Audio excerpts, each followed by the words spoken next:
Kerala elections entering its decisive phase, Amit Shah has sharpened the BJP's pitch, turning the contest into a referendum on corruption, governance and political credibility. In his latest campaign speech, Shah targeted both the Congress-led UDF and the left-led LDF, framing the state's politics as a cycle of alternating power with no delivery, alleging that both fronts have failed to curb corruption or drive real development. But the sharper edge of his campaign lies in the Sabrimala gold smuggling case, with Shah promising direct legal action and jail for the accused if the NDA comes to power, signaling a shift from political rhetoric to accountability-driven messaging.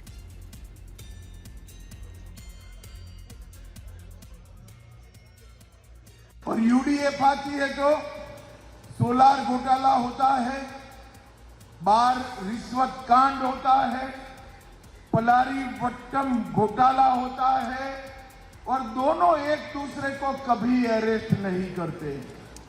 मैं केरलम की जनता को विश्वास देकर जाता हूं, NDA की सरकार बना दीजिए।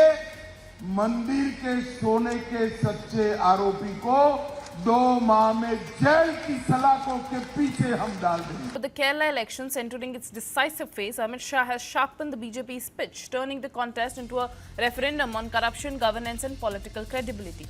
In his latest campaign speech, Shah targeted both the Congress-led UDF and the left-led LDF, framing the state's politics as a cycle of alternating power with no delivery, alleging that both fronts have failed to curb corruption or drive real development.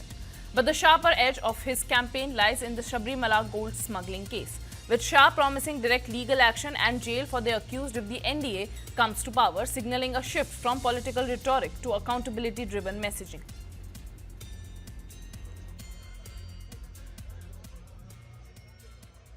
और UDF आती है तो solar घोटाला होता है, बार रिश्वत कांड होता है, पलारी वट्टम घोटाला होता है और दोनों एक दूसरे को कभी अरेस्ट नहीं करते।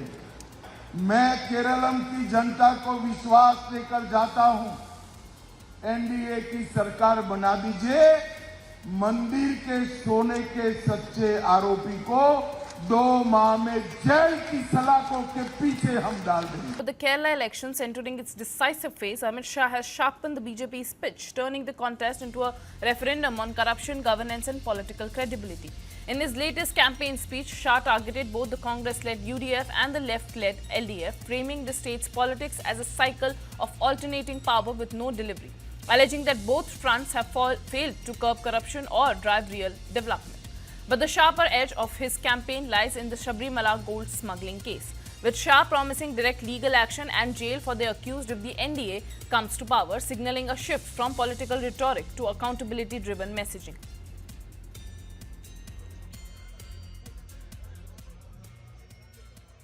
और यूडीएफ आती है तो सोलार घोटाला होता है, बार रिश्वत कांड होता है, पलारी वट्टम घोटाला होता है और दोनों एक दूसरे को कभी अरेस्ट नहीं करते। मैं केरलम की जनता को विश्वास देकर जाता हूं, एनडीए की सरकार बना दीजिए। मंदिर के सोने के सच्चे आरोपी को 2 माह में जेल की सलाखों के पीछे हम डाल देंगे।